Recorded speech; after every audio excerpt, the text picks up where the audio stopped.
waxaan anigoo ka mid ahaa wafdigii madaxweynaha jamhuuriyadda federaalka Soomaaliya Maxamed Cabdullaahi Farmaajo kaga soo laabanay safar howleed aan ku tagnay dalka Djibouti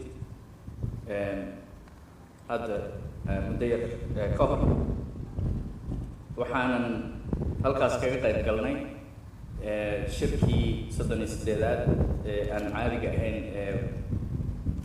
ay ku lahaayeen wadamada IGAD madaxweynayaashooda.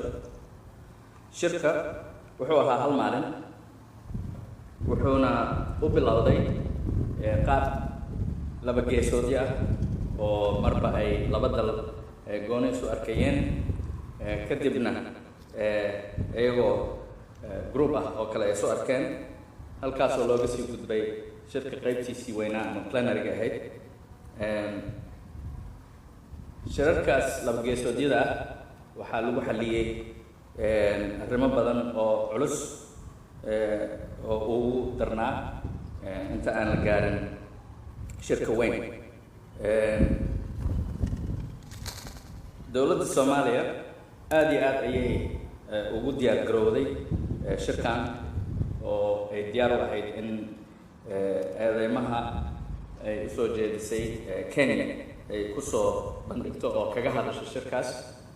hase yeeshee madaxdii IGAD ee halkaas joogtay waxay aad cadaadis noogu saareen Soomaaliya in arrinkan uu noqdo mid lagu xaliyo IGAD dhexdeeda, oo uu noqdo mid laga gaaro wadahadal iyo is-afgarad oo halkaas aan arrimaheena ku xalino.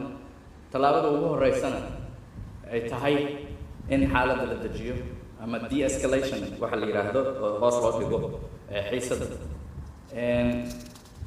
Soomaaliya taas waa ay ogolaatay, laakiin waxaanu ku xirnay shuruud ah in loo saaro guddi.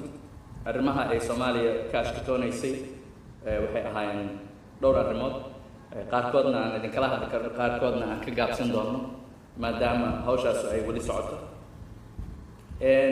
tan ugu culus oo ugu muhiimsan uguna maaragtay degdegta badan waxay ahayd mid ku saabsan jabhadaha ama jabhadda lagu soo abaabulay dalka Kenya dhexdiisa sida aan anagu qabno, oo borderka dhinaciisa kale, xuduudda dhinaceeda kale ku abaabulan, taasoo IGAD ay go'aan ku gaartay in guddi xaqiiqa raadin ah loo saaro.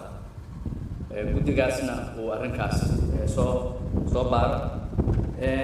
arrimaha kaleeto oo ay Soomaaliya tabanayso waa wax lagu xallin karo midba siday maaragtay u kala muhiimad weyn yihiin, oo lagu xallin doono diplomatic channels ama qaab diblomaasiyadeed u socon doono. laakiin arrinkaas ku saabsan xuduudda iyo xiisadda ka taagan, taas waxay ahayd midaan rabnay in marka hore laga wada hadlo inta aan